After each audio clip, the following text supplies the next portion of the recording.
नमस्कार, मी प्रवीण जोशी. मंडळी, आज वैशाख शुद्ध चतुर्दशी शक 1946 सादर करीत आहोत ठाणे वार्ता. ठळक घडामोडी. निवडणूक यंत्रणेच्या बेजबाबदारपणाची चौकशी करून कठोर कारवाईची आमदार संजय केळकर यांची मागणी. शुक्रवारी ठाण्यात पाणी नाही, MIDCचा जलवाहिनी दुरुस्तीसाठी शटडाऊन. आणि जिल्ह्यातील लोकसभेच्या निवडणुकीत सरासरी 54% मतदान. या आणि इतर घडामोडी विस्तृतपणे, पण काही क्षणातच. आमचे फेसबुक पेज तसंच YouTube चॅनल आणि संकेतस्थळाला सबस्क्राईब करायला मात्र विसरू नका. आपण पाहत आहात श्रीस्थानक वाहिनी, ठाणे जिल्ह्याचं मुख्य व्यासपीठ. ठाणे वार्ता पहा श्रीस्थानक वाहिनीवर. आता सकाळी 9:15 पासून रात्री 9:15 पर्यंत ठाणे वार्ता, ठाण्यातील पहिलं दृकश्राव्य माध्यम. ठाणे वार्ता आणि श्रीस्थानक वाहिनीचं लाईव्ह स्ट्रीमिंग ठाणेवार्ता.com वरील लाईव्ह स्ट्रीमवर क्लिक करा आणि अगदी मोबाईलवरही ठाणे वार्ता श्रीस्थानक वाहिनीचा आनंद लुटा. यासाठी आमचं ॲप डाउनलोड करा. ठाणे वार्ता पहा श्रीस्थानक वाहिनीवर. आता सकाळी 9:15 पासून रात्री 9:15 पर्यंत ठाणे वार्ता, ठाण्यातील पहिलं दृकश्राव्य माध्यम. आपण पाहत आहात श्रीस्थानक वाहिनी, ठाणे जिल्ह्याचं मुख्य व्यासपीठ. लोकसभा निवडणुकीत निवडणूक यंत्रणेच्या भोंगळ कारभारावर सर्वच स्तरातून टीका होते. मतदान केंद्रात पंखे नाही, पाण्याची सुविधा नाही, किंबहुना अनेक मतदारांची नावं देखील वगळण्यात आल्यानं एक प्रकारे हा लोकशाहीच्या उत्सवाचा आणि मतदारांचा अपमान आहे. तेव्हा निवडणूक यंत्रणेच्या बेजबाबदारपणाची त्वरित चौकशी करून त्यावर कठोर कारवाई व्हावी अशी मागणी आमदार संजय केळकर यांनी केली आहे. लोकसभेच्या 5व्या टप्प्यातील मतदान सोमवारी पार पडलं.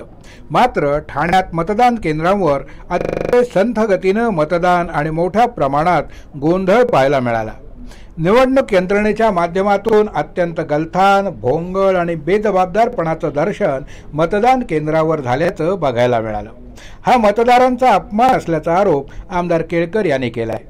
मतदान केंद्रात पिण्याच्या पाण्याची सोय नव्हती, पंखे नव्हते, दिव्यांगांना देखील कोणतीही सुविधा देण्यात आली नव्हती. त्यामुळे अनेक जण कंटाळून मतदान न करताच निघून गेले. मतदान व्हावं यासाठी विविध माध्यमातून आवाहन केलं गेलं, मात्र मतदारांना प्रचंड मनस्ताप सहन करावा लागलाय. नवमतदारांची अनेक नावं यंदा समाविष्ट झाली असली तरी वर्षानुवर्ष असलेल्या मतदारांची नावं कशी वगळली गेली, ही नावं गायब कशी होतात असा सवाल करून आमदार केळकर यांनी इथं काम करणारी माणसं योग्य पद्धतीनं काम करत नाहीत, या यंत्रणेमध्ये उत्तरदायित्व घेणारा कुणीही नाही, तेव्हा मतदार यादी व्यवस्थित करण्यासाठी शास्त्रशुद्ध पद्धत वापरली पाहिजे, यंत्रणा सुनिश्चित केली तरच फरक पडू शकेल असं त्यांनी सांगितलं. तसंच लोकशाहीच्या या उत्सवात भोंगळ कारभार करणाऱ्या अधिकारी आणि कर्मचाऱ्यांची चौकशी करून त्यांना कठोर कारवाईची मागणी आमदार केळकर यांनी यावेळी केली आहे. आनंद दिघे यांच्या ज्येष्ठ भगिनी अरुणाताई गडकरी यांची मुख्यमंत्री एकनाथ शिंदे यांनी ठाण्यातील कौशल हॉस्पिटलमध्ये जाऊन भेट घेतली. गेल्या काही दिवसांपासून अरुणाताईंची तब्येत बरी नसल्याचं समजल्यानं मुख्यमंत्र्यांनी त्यांची भेट घेऊन त्यांच्या प्रकृतीची विचारपूस केली. यावेळी त्यांच्यावर उपचार करणारे डॉक्टर संजय ओक यांच्याकडून त्यांनी त्यांची तब्येत आणि सुरू असलेले औषधोपचार याबाबत माहिती घेतली. तसंच अरुणाताईंवर शक्य ते सारे उपचार करावेत आणि त्या लवकरात लवकर पूर्णपणे बऱ्या होतील यासाठी प्रयत्न करावेत अशी विनंती त्यांनी डॉक्टरांना केली. दिघे यांच्या भगिनींना पॅरालिसिसचा अटॅक आलाय. त्यामुळे डॉक्टरांशी चर्चा केल्यानंतर त्यांना ज्युपिटर रुग्णालयात हलवण्याचा निर्णय घेण्यात आला. त्यानुसार त्यांना ज्युपिटर रुग्णालयात हलवण्यात आलं आहे. मुख्यमंत्र्यांनी ज्युपिटर रुग्णालयात जाऊन देखील डॉक्टरांशी चर्चा करून योग्य ते उपचार करण्याची त्यांना विनंती केली. ठाणे महानगरपालिका क्षेत्रात मुंब्रा, दिवा, कळवा, माजिवडा, मानपाडा आणि वागळे प्रभाग समिती क्षेत्रामध्ये गुरुवार 23 मे रात्री 12 वाजल्यापासून शुक्रवार 24 मे रात्री 12 वाजेपर्यंत पाणी पुरवठा बंद राहणार आहे. महाराष्ट्र औद्योगिक विकास महामंडळाकडून येणारं पाणी या भागात दिलं जातं. MIDCच्या पाणीपुरवठा योजनेच्या अंतर्गत 12वी गुरुत्व वाहिनीच्या कटाई नाका ते शीळ टाकी इथं तातडीचं दुरुस्तीचं काम हाती घेण्यात आल्यामुळं त्यांच्याकडून होणारा पाणीपुरवठा 23 मे रोजी रात्री 12 ते शुक्रवार 24 मे रोजी रात्री 12 वाजेपर्यंत असं एकूण 24 तास बंद राहणार आहे। या शटडाऊन कालावधीत ठाणे महानगरपालिकेअंतर्गत दिवा, मुंब्रा आणि कळवा प्रभाग समितीमधील सर्व भागामध्ये, वागळे प्रभाग समितीमधील रुपादेवी पाडा, किसननगर नंबर 2, नेहरू नगर तसंच मानपाडा प्रभाग समिती अंतर्गत कोलशेत, खालचा गाव इथला पाणीपुरवठा 24 तासासाठी पूर्णपणे बंद राहील। पाणीपुरवठा सुरू झाल्यानंतर पुढील 1 ते 2 दिवस कमी दाबाने पाणीपुरवठा होईल याची कृपया नागरिकांनी नोंद घ्यावी। नागरिकांनी पाणी काटकसरीने वापरून महानगरपालिकेला सहकार्य करावं असं आवाहन महानगरपालिकेतर्फे करण्यात आलं आहे। यापुढील घडामोडी एका छोट्याशा ब्रेक नंतर कुठेही जाऊ नका, पाहत रहा फक्त ठाणे वार्ता। सर्व नागरिकांना आवाहन करण्यात येत आहे की सध्या डासांमार्फत पसरणाऱ्या डेंग्यू या आजाराचा प्रसार रोखण्यासाठी प्रत्येकाने पुढील प्रमाणे कार्यवाही करावी। डेंग्यू आजार एडिस इजिप्ती हा डास चावल्याने होतो। या डासांची पैदास साचलेल्या किंवा साचवलेल्या स्वच्छ पाण्यामध्ये होते। 8 दिवसांपेक्षा जास्त दिवस पाणी उघडे व साचून राहिल्यास त्यात डास अंडी घालतात। अंड्यांच्या अळ्या तयार होऊन पुढे डास तयार होतात। यासाठी आपल्या घरातील पाणी साठे, उदाहरणार्थ बॅरल्स, पिंपे, टाक्या, हौद, रांजणे इत्यादी दर आठवड्याला रिकामे करून घासून पुसून कोरडे करून पुन्हा भरावे। 1 दिवस कोरडा दिवस म्हणून पाळावा। पाणी साठ्यांना घट्ट झाकणे बसवावीत किंवा जुनी साडी, चादर, धोतर यांनी बांधून झाकून ठेवावीत, म्हणजे डास त्यात जाऊन अंडी घालणार नाहीत। घराच्या गच्चीवर, आजूबाजूला, अंगणात कोठेही पाणी साचू देऊ नये। भंगार सामान उघड्यावर टाकू नये, उदाहरणार्थ टायर्स, प्लास्टिक सामान, कुंड्या, टाकाऊ वस्तू इत्यादी। अशा सामानात पावसाचे पाणी साठून त्यात डेंग्यूच्या डासांची पैदास होते। घरातील कूलर्स, फ्रीजच्या पाठीमागील ट्रे हे देखील वेळोवेळी कोरडे करावेत। लक्षात ठेवा, नुसत्या फवारणीने डास घनता कमी होत नाही, तर त्यासाठी डास पैदास ठिकाणे नष्ट करणे ही आपल्या सर्वांची जबाबदारी आहे। कोणताही ताप अंगावर न काढता जवळच्या शासकीय रुग्णालयात मोफत औषधोपचार घ्या। अशा प्रकारे नागरिकांनी सहकार्य केल्यास डेंग्यूचा प्रसार रोखणे सहज शक्य आहे। ब्रेक नंतर आपलं पुन्हा एकदा स्वागत। गृहनिर्माण संस्थांच्या पुनर्विकासात विविध समस्या आणि अडचणींबाबत चर्चा तसंच मार्गदर्शन करण्यासाठी 7 जून ते 9 जून या कालावधीत ठाण्यातील कोकणी पाडा उपवन तलाव इथल्या मैदानात भव्य वातानुकूलित मंडपात गृहनिर्माण संस्थांचं महाअधिवेशन आणि प्रदर्शन आयोजित करण्यात आलं आहे। ठाणे जिल्हा हाऊसिंग फेडरेशन आणि सहकार विभाग ठाणे यांच्या संयुक्त विद्यमाने होणारं हे ठाणे जिल्ह्यातील पहिलंच महाअधिवेशन असून सुमारे 8 ते 10 हजार सहकारी गृहनिर्माण संस्थांचे प्रतिनिधी या अधिवेशनाला उपस्थित राहणार आहेत। या कार्यक्रमासाठी ऑनलाईन आणि ऑफलाईन नोंदणी सुविधा उपलब्ध असून यावेळी गृहनिर्माण सोसायट्यांकरता लागणारं किट दिलं जाणार आहे, अशी माहिती ठाणे जिल्हा हाऊसिंग फेडरेशनचे अध्यक्ष सीताराम राणे यांनी एका पत्रकार परिषदेत दिली। ठाण्यातील उपवन इथे प्रथमच होत असलेल्या या भव्य अधिवेशनाला राज्याचे मुख्यमंत्री एकनाथ शिंदे, उपमुख्यमंत्री देवेंद्र फडणवीस, उपमुख्यमंत्री अजितदादा पवार, सहकार मंत्री दिलीप वळसे पाटील, गृहनिर्माण मंत्री अतुल सावे, गटनेते प्रवीण दरेकर, आमदार संजय केळकर, आमदार निरंजन डावखरे, सहकार आयुक्त यांच्यासह अनेक मान्यवर उपस्थित राहतील। या अधिवेशनात गृहनिर्माण संस्थांचा पुनर्विकास, त्याचबरोबर वेगवेगळ्या कारणांनी रखडलेले पुनर्विकास प्रकल्प, स्वयंपूर्ण विकासाच्या समस्या आणि स्वयंपूर्ण विकासासाठी अर्थसहाय्य, वारंवार खोट्या तक्रारी करणाऱ्यांच्या विरुद्ध कारवाईची मागणी, गृहनिर्माण संस्थांच्या सहकार कायद्याबाबत सुधारणा तसंच आवश्यक ते बदल, याबरोबरच गृहनिर्माण संस्थांच्या वेगवेगळ्या समस्या तसंच अडीअडचणी या सर्व विषयांवर मार्गदर्शन करून त्या संदर्भात शासनाकडे पाठपुरावा देखील केला जाणार आहे। महाधिवेशनात आयोजित प्रदर्शनामध्ये गृहनिर्माण संस्थांसाठी उपयुक्त ठरणाऱ्या वेगवेगळ्या व्यावसायिकांचे स्टॉल्स, विकासक, अर्थसहाय्य करणाऱ्या संस्था, त्याचबरोबर रेन हार्वेस्टिंग आणि घनकचरा व्यवस्थापन करणाऱ्या संस्थांचे स्टॉल्स देखील आहेत। तेव्हा ठाणे जिल्ह्यातील सहकारी गृहनिर्माण संस्थांनी मोठ्या संख्येने उपस्थिती दर्शवण्यासाठी यात नोंदणी करावी किंवा ठाणे जिल्हा हाऊसिंग फेडरेशनच्या कार्यालयात संपर्क साधावा असं आवाहन सीताराम राणे यांनी केलं आहे।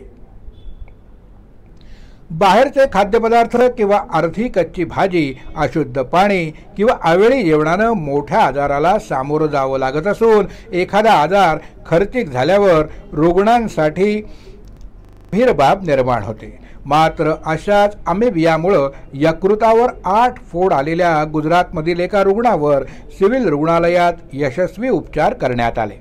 सुरत शहरात चालक म्हणून काम करणारे शांताराम चव्हाण यांच्या पोटात दुखू लागलं।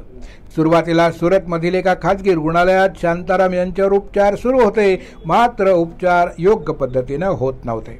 परिस्थिती सामान्य असल्याने खाजगी रुग्णालयात उपचार घेणं परवडत नव्हतं। दरम्यान ठाणे सिव्हिल रुग्णालयात चांगले उपचार होत असल्याचं समजलं, त्यानुसार शांताराम सिव्हिल रुग्णालयात दाखल झाले।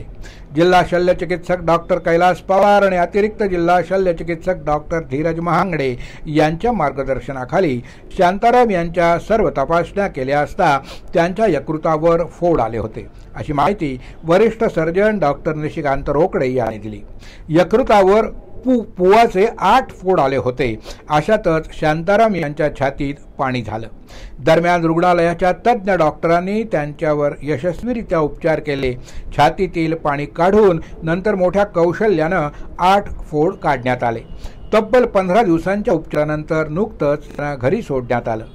त्यांच्यावर उपचार करणाऱ्या वैद्यकीय पथकात वरिष्ठ surgeon doctor Nishikant Rokade, doctor Vishwas Vasnek, doctor Shrijit Shinde, doctor Pratik Vishwas हे होते। रोग प्रतिकारक शक्ती कमी असणं, अशुद्ध पाणी, कच्च्या भाज्या किंवा बाहेरचं अन्न पदार्थ खाल्ल्यावर यकृतात फोड होण्याची शक्यता असते। अमेबिया पोटात गेल्यावर पुवाचे फोड होतात। बहुतांशी याचं निदान पटकन होत नाही, पण ताप, पोटदुखी, उलटी, अपचन ही प्रमुख लक्षणं याची आहेत। त्यामुळे सकस आहार, शुद्ध पाणी, भाजीपाला शिजवून खाणं असं आवाहन वरिष्ठ सर्जन डॉक्टर निशिकांत रोकडे यांनी केलं आहे। ठाणे लोकसभा मतदारसंघात एकूण 52.09% मतदान झालं असल्याची माहिती ठाणे लोकसभा मतदारसंघाच्या निवडणूक निर्णय अधिकारी मनीषा जायभाये धुळे यांनी दिले।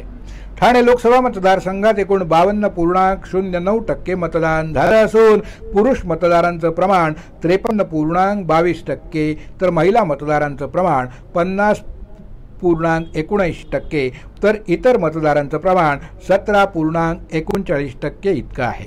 भिवंडी लोकसभा मतदारसंघात एकूण 59.89% मतदान झालं असल्याची माहिती भिवंडी लोकसभा मतदारसंघाच्या निवडणूक निर्णय अधिकारी संजय जाधव यांनी दिली आहे।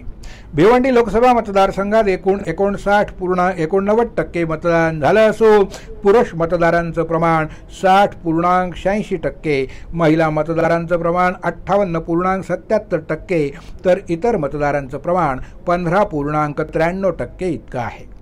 कल्याण लोकसभा मतदारसंघात 50.12% मतदारांनी आपला मतदानाचा हक्क बजावला असून सर्वात जास्त मतदान कल्याण पूर्व विधानसभा क्षेत्रातून 52.19% झालं, तर सर्वात कमी मतदान अंबरनाथ विधानसभा क्षेत्रातून 47.06% इतकं झालं असल्याची माहिती निवडणूक विभागाकडून मिळाली आहे। विशेष म्हणजे गेल्या 2019 सालच्या कल्याण लोकसभेच्या निवडणुकीत 46.16% मतदान झालं होतं। 2024च्या निवडणुकीतील मतदानाची टक्केवारी 50.12 इतकी झाल्यानं मतदानाच्या टक्केवारीत 3.96% वाढ झाल्याचं प्रशासनानं मतदान टक्केवारीसाठी जनजागृतीचे विविध राबवलेल्या उपक्रमाला चांगलं यश आल्याचं दिसून आलं आहे। कल्याण लोकसभा मतदारसंघात 2009 साली 34%, 2014 मध्ये 40% आणि 2019 मध्ये 47.01% मतदारांनी मतदान केलं होतं। कल्याण लोकसभेतील 10,43,610 लोकांनी मतदान केल्यानं मतदानाची आकडेवारी 50.12 इतके टक्के झाल्याची गत 2019 सालच्या लोकसभा निवडणुकीपेक्षा 3.96% इतकी वाढ झाल्याचं दिसत आहे. आपण पाहत आहात श्री स्थानक वाहिनी, ठाणे जिल्ह्याचं मुख्य व्यासपीठ. ठाणे वार्ता पहा श्री स्थानक वाहिनीवर. आता सकाळी 9:15 पासून रात्री 9:15 पर्यंत ठाणे वार्ता, ठाण्यातील पहिलं दृकश्राव्य माध्यम. ठाणे वार्ता आणि श्री स्थानक वाहिनीचं लाईव्ह स्ट्रीमिंग ठाणेवार्ता.com वरील लाईव्ह स्ट्रीमवर क्लिक करा आणि अगदी मोबाईलवरही ठाणे वार्ता श्री स्थानक वाहिनीचा आनंद लुटा. यासाठी आमचं ॲप डाउनलोड करा. ठाणे वार्ता पहा श्री स्थानक वाहिनीवर. आता सकाळी 9:15 पासून रात्री 9:15 पर्यंत ठाणे वार्ता, ठाण्यातील पहिलं दृकश्राव्य माध्यम. आपण पाहत आहात श्री स्थानक वाहिनी, ठाणे जिल्ह्याचं मुख्य व्यासपीठ. आपण आपले कार्यक्रम किंवा बातम्या आम्हाला ठाणेवार्ता@gmail.com या ईमेलवर कळवू शकता. ठळक घडामोडी शेवटी पुन्हा एकदा. निवडणूक यंत्रणेच्या बेजबाबदारपणाची चौकशी करून कठोर कारवाईची आमदार संजय केळकर यांची मागणी. शुक्रवारी ठाण्यात पाणी नाही, MIDCचा जलवाहिनी दुरुस्तीसाठी शटडाऊन. आणि जिल्ह्यातील लोकसभेच्या निवडणुकीत सरासरी 54% मतदान. या होत्या ठाणे वार्ता. आपली एखादी बातमी बघायची राहून गेली असेल तर आपण आमच्या ठाणेवार्ता.in या संकेतस्थळाला किंवा फेसबुक पेज तसाच YouTube चॅनलला अवश्य भेट द्या. तर मग पुन्हा भेटूया पुढल्या बातमीपत्रात, फक्त श्री स्थानक वाहिनीवर. धन्यवाद.